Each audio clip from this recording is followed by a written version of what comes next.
Hi, my name is Mike, and this is the Ultimate Frontline Leadership Training Program. And today we're going to be talking about your plate. What's all this talk about what's on your plate? Do you have enough on your plate? You have too much on your plate? What's that all about? All leaders have a plate. It's a metaphor for a container for all the things you have to do.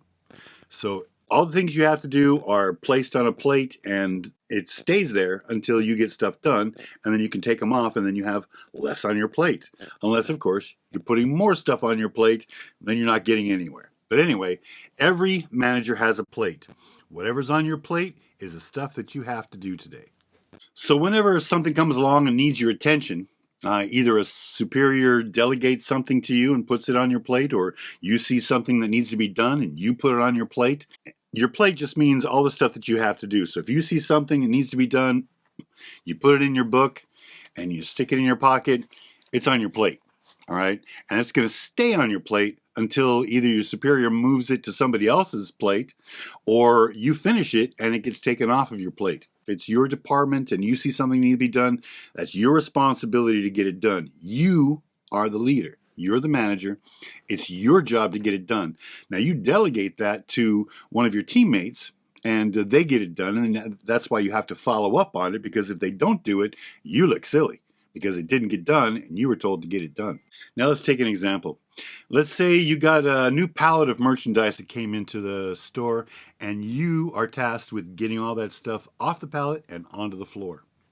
You ask Fred to do it, and at the end of the day, you notice that the new merchandise is still sitting on the pallet. You're bad. You didn't follow up fast enough, and now it didn't get done. Don't get bent out of shape just yet. Maybe there's a good reason. Don't assume that Fred just spit in your face and decided not to do it.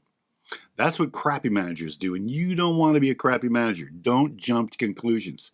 Find out what happened first, and then address the problem. Come to find out, after you delegated the deal to Fred, he slipped and fell and had to go home early before he got to your project. Okay, not perfect, but not something you can fire Fred for. So you go ahead and delegate it to him either the next day, or if it needs to get done today, obviously you have to delegate it to somebody else. And just put a note in your book just to talk to Fred about it. Find out what happened. All right, the next day comes along, you talked with Fred, you found out he had that accident, okay, great. You delegate something else to him. And again, before 5 o'clock when he gets off, you're going to go in at 4 or 3 o'clock and you're going to see what his progress is. You need to give him enough time to, if you go in there and look at his project and he's not anywhere near completing, you need to be able to light a fire under his butt and get him to move so that it gets done on time. If you show up at 5 o'clock asking him what's up, the results are on you. If he didn't get it done, it's your fault, and now you have to deal with it. Anyway, the point is, this item stays on your plate, and you'll work on it until it's done, or you'll delegate it to somebody who'll get it done, and you'll keep following up to make sure it does get done.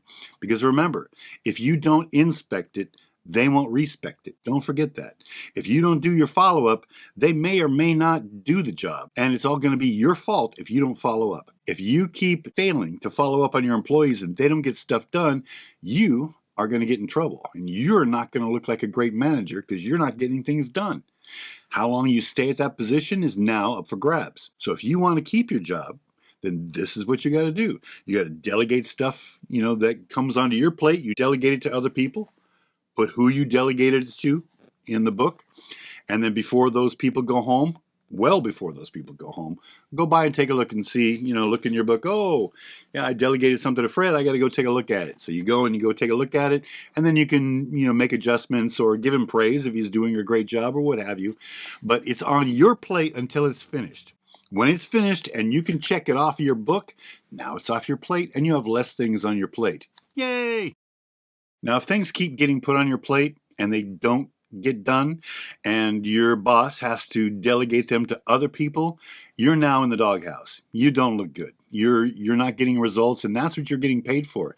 You're not getting paid to actually do the job. You're not getting paid to wait on the table. You're not getting paid to stock the shelves. You're not paid to clean the rooms. You're paid to make sure that it gets done. And this is how you get it done. It goes on your plate or in your book. Goes on your plate, you delegate it to somebody, you follow up to make sure that it's getting done, everything's happy. That's how it gets done. So remember, your plate. Your plate is almost always full. There's usually more things on your plate than you can get done. There's more stuff in my book that I have to do than I can possibly do in one day, and I like it that way. And I can still keep adding and subtracting stuff from it as well. Your plate is your responsibility. Take good care of it. See you next time. Oh, and by the way, keep watching these videos. If you're serious about being a manager, you need to watch one of these things every day. If you do, you're going to be the better manager. Have a great day.